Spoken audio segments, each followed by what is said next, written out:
नमस्कार मंडळी, सॅम्स किचनमध्ये तुमचं सगळ्यांचं खूप खूप स्वागत आहे। मंडळी, आजपासून आपण आहे ना दिवाळी फराळ सिरीज चालू करणार आहोत। म्हणलं पहिला पदार्थ काहीतरी छान गोडच असावा, म्हणून आपले आजचा जो पहिला पदार्थ आहे तो आहे सुक्या खोबऱ्याच्या करंजा। मस्त अशा आहे ना महिनाभर टिकणाऱ्या आहेत आणि व्हिडिओ शेवटपर्यंत नक्की बघा, कारण व्हिडिओच्या मध्ये मध्ये मी भरपूर टिप्स दिलेल्या आहेत। 3, 2, 1 दिवाळी विशेष सुक्या खोबऱ्याच्या करंजांसाठी आपण इकडे ना एक भांड घेतलंय, त्यात एक बाउल बारीक रवा, जर हा बाउल नसेल तर 1.5 वाटी बारीक रवा, एक बाउल मैदा, थोडंसं चवीप्रमाणे मीठ। आता ह्याला आपण याना असा खड्डा करूया आणि आपण काय केलंय, तडका पॅन मध्ये किंवा छोट्या कढईत आहे ना एक 5 चमचे ना साजूक तूप घेतलंय, मस्त कडकडीत गरम केलं। आता त्याचं मोहन आपण ह्याच्यात घालणार आहोत। आता आधी आपण याना चमच्याने हलवून घेऊयात, कारण मिश्रण खूप गरम असेल ना, हाताला भाजेल म्हणून। आता हलक्या हाताने याना हे सगळं मिक्स करून घ्यायचं, म्हणजे मोहन जे आहे ते दोन्ही आपल्या म्हणजे रवा आणि मैदा ह्याला सगळ्याला लागेल आणि रवा आपल्या ज्या करंज्या असतात ते छानपैकी ना खुसखुशीत होतात, यासाठी हे मिक्स करणं खूप गरजेचं आहे। आपण जे मोहन घातलं ना तुपाचं, तर ते तूप आहे ना पातळ असावं, पातळ आधी करायचं, मग चमच्याने 5 चमचे मोजून घ्यायचं। जर घट्ट तुपाचं घेतलं तर काय होतं, वितळल्यावर त्याचं प्रमाण वाढू शकतं ना, यासाठी पातळ तुपाचंच आहे ना प्रमाण घ्यायचं। आता हे छानपैकी ना सगळं मिक्स झालेलं आहे। आता मोहन कसं परफेक्ट आहे ह्याच्यासाठी असं बघायचं, असा गोळा करायचा, येस परफेक्ट छान असा गोळा झालाय, म्हणजे मोहन आपलं परफेक्ट आहे। आता थोडं थोडं पाणी मिक्स करून आपण छानपैकी ना मध्यम असं कन्सिस्टन्सीचा गोळा मळून घेऊयात। पीठ छान आपण ना मळून घेतलेलं आहे, खूप घट्ट मळायचं नाही, कारण ह्याच्यातनं रवा आहे। तर आपण आता मुरत ठेवणार आहे, मुरल्यावर काय होतं माहिती का, रवा फुगतो आणि मग पीठ खूप घट्ट होतं। आता आपण एक 20 ते 25 मिनिटं आपण बाजूला ठेवूयात पीठ मुरण्यासाठी। आपलं पीठ मुरतंय ना तोपर्यंत आपण ना सारण करून घेऊया। मी इकडे आहे ना सुकं खोबरं घेतलंय, ह्याचं वजन 1.25 आहे, नाही तर तुम्ही आहे ना खोबऱ्याच्या अशा 3 वाट्या घेतल्या तरी चालेल। आपण आता हे खोबरं किसून घेऊया। आता किसून घ्यायचंय, म्हणजे ते बारीक आहे ना किसून घ्यायचंय, जाड किसणीने नाही, अशी छान आहे ना बारीक पाहिजे। मस्त आपण सगळं खोबरं आता किसून घेऊया। सगळं खोबरं आपण ना छानपैकी आहे ना बारीक किसून घेतलंय। आता आपण हे भाजायला घेऊया। खोबरं भाजण्यासाठी मी एक ना जाड बुडाची कढई घेतलेली आहे आणि गॅसची फ्लेम आहे ना मी मीडियम आधी सुरुवातीला ठेवलेली आहे।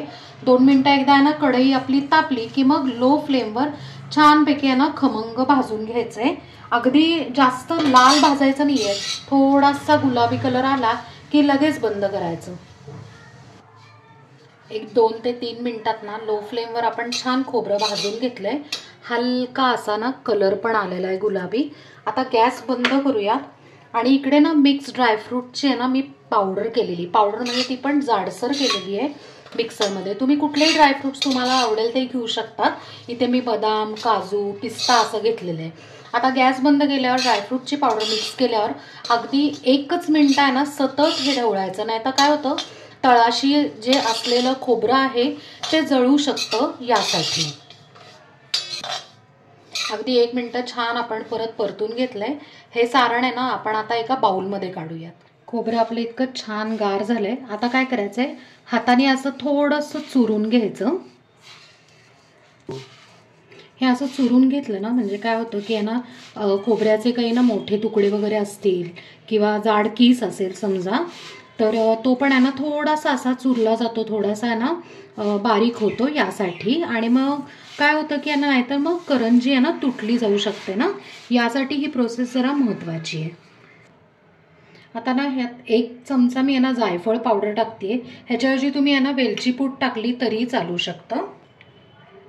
आता ज्या बाउलनी आपण आहे ना मैदा वगैरे घेतला होता ना, पिवळा बाउल, सेम त्याच बाउलनी आपण आहे ना 1.5 बाउल पिठी साखर घेत आहोत। ह्याच्यात आपण ती मिक्स करूयात सगळी, छान आपण चमच्याने अशी मिक्स करूयात। ह्याच्यात मिक्स करून झालेलं आहे, तर आपलं सारण तयार आहे। आता आपण करंजा करायला घेऊया. एक 20-25 मिनिटं झालेली आहेत.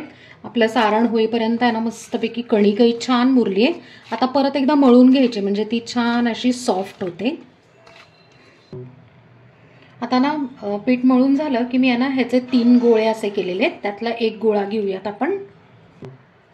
आता एका गोळ्याचा ना असा थोडासा पातळसा रोल करूयात म्हणजे आपण उडदाच्या पापडांसाठी आपण करतो ना तशा पद्धतीचा. असा रोल करून झाला की अर्धा इंचाचे असे ना आपण तुकडे करून घेणार आहेत. म्हणजे काय होतं एकसारखे असे तुकडे केले ना की करंजा सुद्धा अशा ना एकसारख्या होतात. हे बघा अशा लाट्या तयार होतात. बाकीचे 2 जे गोळे आहेत ना त्याचे पण आपण अशा लाट्या करून घेऊया. आपण सगळ्या पिठाच्या ना लाट्या करून घेतलेल्या आहेत. त्यातली एक लाटी घेऊयात आपण आणि बाकीच्या झाकून ठेवायच्या म्हणजे कोरडं पडत नाही. आता करंजी करण्यासाठी आपण ना एक लाटी घेतलेली आहे. ती छानपैकी हातावरच अशी मळायची म्हणजे मस्तपैकी गोलाकार येतो. आता सारण भरून झाल्यावर आपल्याला ना इकडे दूध लागणार आहे म्हणून मी छोट्या वाटीत दूध घेतलेलं आहे आणि करंजी लाटताना आपल्याला मैदा लागणार आहे म्हणून मैदा घेतलेला आहे. थोडंसं असं ना लाटी आपण मैद्यातनं काढूयात आणि एक पारी लाटून घेऊयात. म्हणजे केवढी माहिती आहे का की आपण आपली जी रेग्युलर पुरी असते ना त्या पद्धतीने आपण किंवा तेवढी आहे ना पुरी लाटून घेऊयात. छान आपण पुरी लाटून घेतली आहे. फारही पातळ नाही आणि फारही जाड ठेवायची नाही. आता काय करायचंय ह्याच्यात सारण भरायचंय. पण जे नवीन शिकणार आहेत ना बऱ्याच वेळा काय होतं सारण बाहेर येतं म्हणून आपण काय करणार आहोत असा हात ठेवायचा आणि बरोबर सारण असं मध्ये ठेवून घ्यायचं. बरोबर असं अलाइन करायचं म्हणजे काय होतं असा हात ठेवल्यावर कडेची जी स्पेस असते ती बरोबर मोकळी राहते. हात ठेवल्यामुळे बघा कशी कडेची स्पेस मोकळी राहिली. आता काय करायचंय असं दुधाचं बोट थोडं कडेला लावून घ्यायचं आणि काय करायचं हलक्या हाताने असं इथे चिटकवून घ्यायचं. पण छानपैकी दाबून घ्यायचं म्हणजे काय होतं की आपली करंजी जी आहे ती कुठूनही लीक होत नाही. त्यातनं सारण बाहेर येत नाही ना. आता काय करायचं करंजी अशी थोडीशी फिरवायची आणि हे जे आपली चकती असते ना आपण शंकरपाळ्या किंवा ह्याच्या करंजीसाठी हा स्पेशल स्पून असतो तर त्यांनी कडेचं जे सारण आहे त्याचं छानपैकी हलक्या हाताने कट करून घ्यायचं. हे बघा आणि उरलेलं जे बाकीचं सारण आहे ते काढून घ्यायचं. आता तुम्हाला करंजी उचलून दाखवते मी.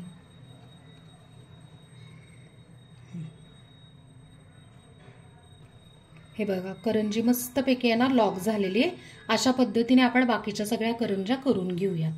आपण थोड्याशा करंज्या करून घेतलेल्या आहेत आणि खाली चिटकू नये म्हणून आपण बटर पेपर टाकलेला आहे आणि या ज्या ना करंज्या आहेत त्या अशा सॉफ्ट राहाव्या म्हणून काय केलं आपण एखादं नॅपकिन किंवा जे कापड असेल ना ते झाकून ठेवायचं आणि प्रत्येक वेळेला काय करायचं नॅपकिन उघडून आहे ना त्याच्या खाली ती करंजी ठेवायची. अजिबात ओपन ठेवायचे नाही नाहीतर काय होतं असं ना क्रॅक्स पडतात करंजीला. आता आपण करंजी तळायला घेऊयात. मी ऑलरेडी तेल मगाशीच गरम करायला ठेवलं होतं. करंज्या तळण्यासाठी मी एका कढईत तेल ठेवलेलं आहे. आपण तापलंय का एकदा चेक करूयात. येस एक छोटी गोळी टाकून बघितली होती आणि बुडबुडे आलेले आहेत. आता गॅसची फ्लेम जी आहे ती लो करायची आणि जेवढ्या तुम्हाला करंज्या ह्याच्यात घालायच्या आहेत ना तेवढ्या घालू शकता तुम्ही. आता मंद आचेवर आहे ना करंज्या तळून घ्यायच्यात. करंज्या तळायला अजिबात वेळ लागत नाही. काय मस्त कलर आलेला आहे. झाल्या सुद्धा आपल्या करंज्या तळून. बघा किती एकदम फास्ट होतात. अगदी हार्डली 30 सेकंद ते 1 मिनिट लागतो. अशा प्रकारे आपण ना बाकीच्या करंज्या सुद्धा तळून घेऊया. मंडळी दिवाळी विशेष मस्त अशा खुसखुशीत आणि खमंग सुक्या खोबऱ्याच्या करंज्या तयार आहेत आणि आपण त्या छान सर्व केल्या. या करंज्या महिनाभर मस्त टिकतात. काय मंडळी कशा वाटल्या तुम्हाला करंज्या? आहेत ना मस्त आणि साध्या सोप्या पद्धतीने मी तुम्हाला सांगितलेल्या आहे.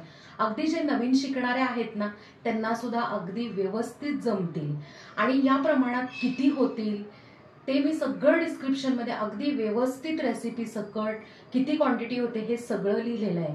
आणि त्याचबरोबर आपण मागच्या वर्षी सुद्धा काही आहे ना दिवाळीचे पदार्थ केले त्याच्या लिंक्स पण मी डिस्क्रिप्शनमध्ये दिलेल्या आहेत. ते पण वेगळ्या प्रकारचे आहेत बरं का. सो नक्की चेक करा आणि करून मला ना कमेंटमध्ये सांगा. आपल्या चॅनलला सबस्क्राईब करा, लाईक करा, शेअर करा आणि कमेंट करा. आणि बेल आयकन नक्की प्रेस करा नवीन व्हिडिओच्या नोटिफिकेशनसाठी. थँक्यू.